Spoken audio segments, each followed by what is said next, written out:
What is your favorite event you like to attend? What is your favorite restaurant to go to?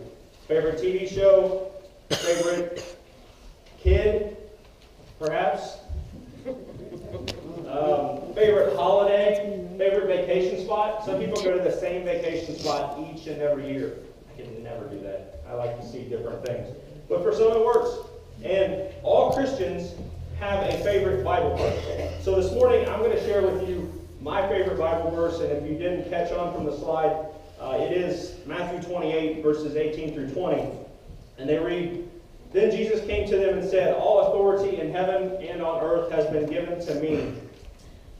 Therefore go and make disciples of all nations, baptizing them in the name of the Father and of the Son and of the Holy Spirit, and teaching them to obey everything I have commanded you. And surely I am with you always, till the very end of the age.'" So this is known as the Great Commission. And a commission is defined as an authorization or command to act in a specific way and perform prescribed acts. So it's a command. And in the word commission, we see the word mission. And if you have, those of you that work, your company likely has a mission statement. The churches likely have a mission statement. And what this mission statement does is it answers key questions about the organization. Opportunities or needs that the company addresses. How are we addressing those? What kind of level of service are we going to offer? What are our principles or beliefs that we have? And mission statements are typically short, they're compact, but yet they resonate with both the people that work at the company and the people who buy things from the company. Two companies who I know a lot about because I spend a lot of money with these two companies. One of them is Amazon, the largest online retailer. You can get anything pretty much delivered to your house in 2 days with Amazon. Their mission statement is this: to be the most customer-centric company in the world where people can find and discover anything they want to buy online. So that tells you all about Amazon.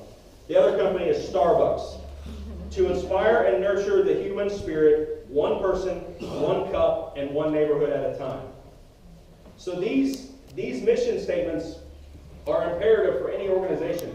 Many businesses will spend thousands of dollars to have a team of experts come in and help them develop a mission statement. And it gives us this, that shows you the sense of importance that a mission statement has. And Jesus knew that following his ascension, that we, his people, would need to adopt a mission in order to accomplish the work that he had set out for us. And so he gave this commission to the church. You know, in Matthew 28, which we read the words earlier, but it says, "All authority in heaven and on earth has been given to me. Therefore go and make disciples of all nations." And the passage continues on, and this passage is very familiar for us. And anytime we fall into habits of things being familiar, things being routine, we oftentimes take those for granted, overlooking the significance of them. So this morning, what I want to do is we're going to look at these verses and some common questions that people have on this Great Commission, and I'm going to attempt to answer those for you today. So the first question that often comes up is someone might say, "Well, who is this for?" And earlier on in the Matthew 28, it says, "Then Jesus said to them, 'Do not be afraid. Go and tell my brothers and go to Galilee. There they will see me.' The 11 disciples then go to Galilee, where Jesus told them to go." And he's telling the disciples where to go and what to do, but indirectly he's also giving his church these marching orders. He's telling us exactly what we need to be doing in his physical absence. And the disciples took it very seriously. They went into the world and shared the gospel of Jesus, and thousands are saved. Thousands are saved by the grace of God. And some will say, "Well, I'm a man, it's not for me to do." But in 2 Timothy chapter 2, verse 2, it says, "Teach faithful men who will teach faithful men." And as a woman, you might say, "Well, that's obviously for men, that's not here to me." But in Titus chapter 2, verses 3 and 4, we see that it says, "Older women teach younger women." So what it's telling us to do is to all of us have a role in this. All of us have a significant part to play. So this is for all followers. And to say that you're a follower of Jesus and that you have this Christianity thing and it's great, but not carry out the Great Commission would be like a nurse who says, I like to care for people, but I really don't like dealing with blood and I don't like to see people hurt. Those are just things that come along with the job. And as followers of Jesus, the Great Commission is something that comes along with our role and our job. So the second question that's often asked is, why should I care? And in verse 18, Jesus says, all authority has been given to me. So he's telling you that, hey, no one else is higher than me. No one else is bigger than me. All authority has been given to me, and this is what I'm telling you to do. And before he tells them anything, he says, I've got it all authority. So whatever comes next, it's time to listen. And he says, this is the King of Kings. This is the Lord of Lords. So often people will say, I'm too shy. I'm really too busy to go talk to my neighbor this week. It's easier just to shut the garage door and not have that conversation. Only preachers should do it. I show up on Sunday morning and listen to a message, and I'm being discipled.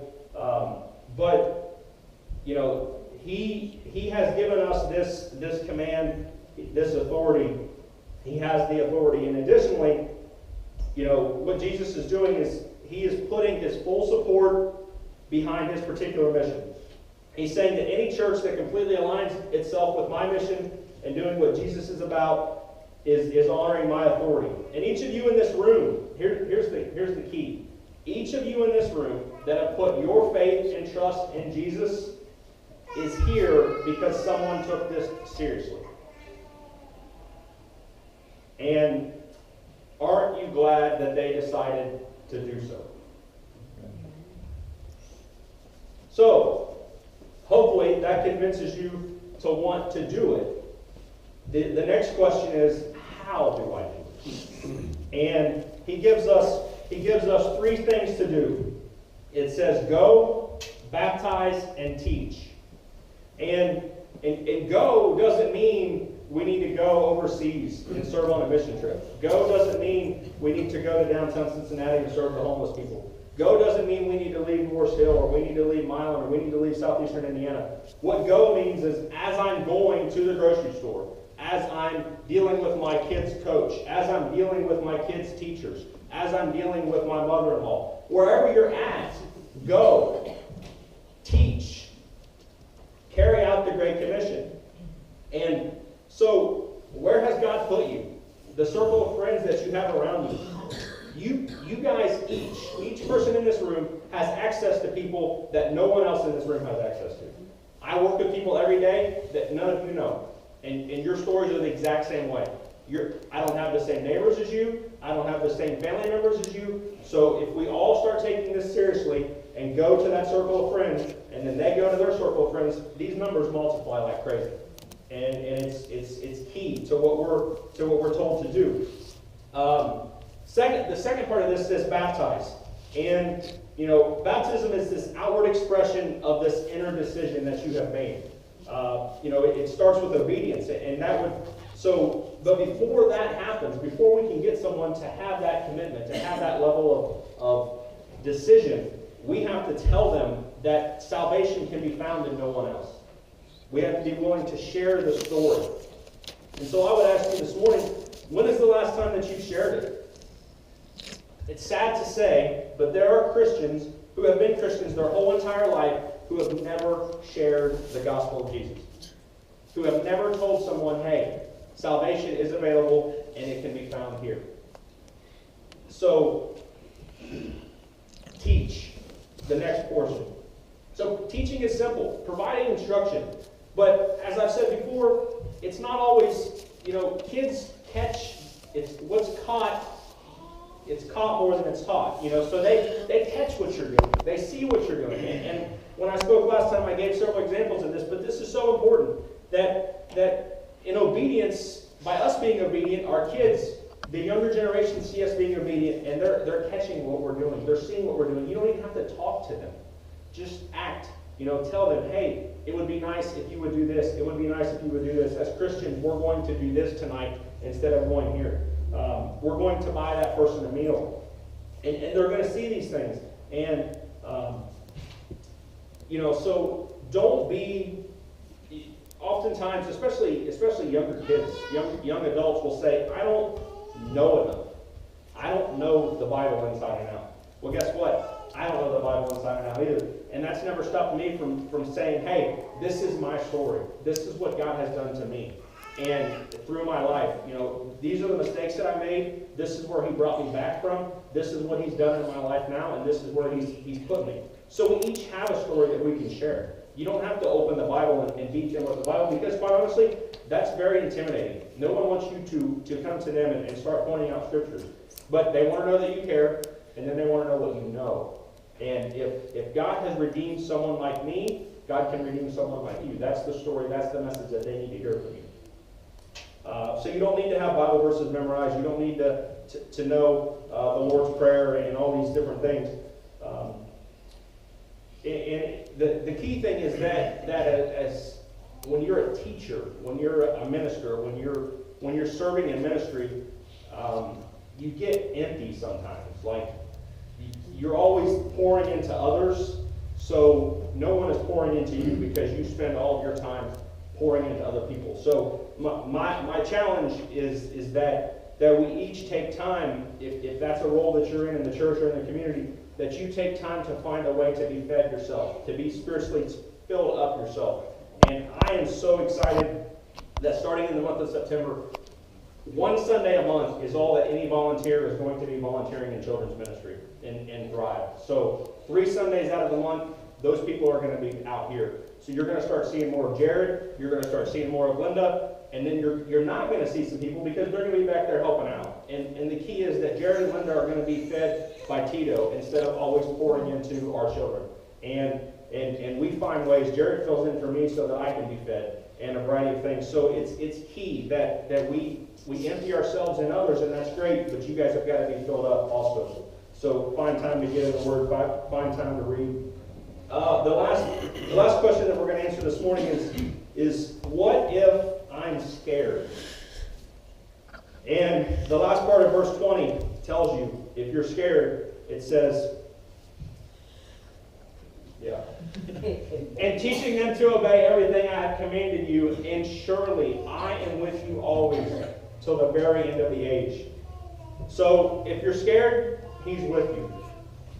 Okay? And have faith that he's in control. That he controls all things because he loves us. And essentially what he's saying is go, and as you go, I'll be with you till the ends of the earth, till the ends of the age. The promise is linked with the command. He's not going to abandon you if you don't go, but as part of the Great Commission, he wants us to go and take on the forms of this labor. And he expects us to have fear. And many think that the most frequent command in the Bible, if I was to ask you that, someone would probably say it's to love one another. Right? Someone would probably answer it that way. Or have no idols before God, or commit no adultery. But the most frequent command in the Bible is this: don't be afraid. God knows that fear is a big issue. He knew it was going to be an issue for his disciples. He knew it was going to be an issue for us. And often, God says that in the context of calling servants to do a particular assignment, that, hey, you're going to have fear. I know that, but I'm here with you. And because of who Jesus is, and because he is with us, we should have confidence to go and carry out the Great Commission. And it's not how well we market the church. It's not how well we market Jesus. God has called us to work hard in creating an environment, in creating products, in creating a relationship and a place that people will like. And he's called us to make disciples. And in doing so, we're going to save souls along the way. The video referenced, what are you doing for eternity? Check box. I've been baptized. I'm good for eternity. Then the next question was, what are the other people in this world doing for eternity? And there's That's what should break your heart. That's what should lead you out to go and carry on this Great Commission. So I've answered 4 questions for you guys this morning. I have a question for you guys to answer, and if you've been following along, that's what this bottom line on the bottom of your bulletin is for this. Who are you discipling? Okay, not who have you discipled, okay, but who are you discipling? And if you're not writing right now, then think about it today. Pray about it tonight. And I would challenge you, if this church of 90 people or 95 people or 80 people, whatever it is on a Sunday, if each of you go out and impact one person, and a year from now we ask them, now the church is twice the size, because you have discipled them. And then they do the same thing. Before long, this building will be busting at its seams. Okay? But it's you going to the people that you know and sharing what you know. Nothing more than that, nothing harder than that, nothing more complex than that. And you guys, I've worked around several of you in almost the year that we've been here, and you guys know a lot. You guys know what you need to know. You have caring and compassionate hearts. So I have no doubt that it can happen. But there needs to be a name on this bottom line, and then there needs to be a commitment that, hey, I'm going to do it. I want them to know what they're doing for eternity. I want them to have a place where they're going to go, and I'm going to see them someday. So that's a challenge that I lay to you guys today, and hope that, you know, I'm going to check in. I'm going to ask you in a month when I see you in church, hey, how's that discipling thing going? I've shared it many times. I'll continue to share it until I leave this earth. But I am where I am because 3 people decided to disciple me. And one person decided to pour 18 months of his life into me. And guys, he was 65 years old, or in his 60s. So it's never too late. I, as a young person,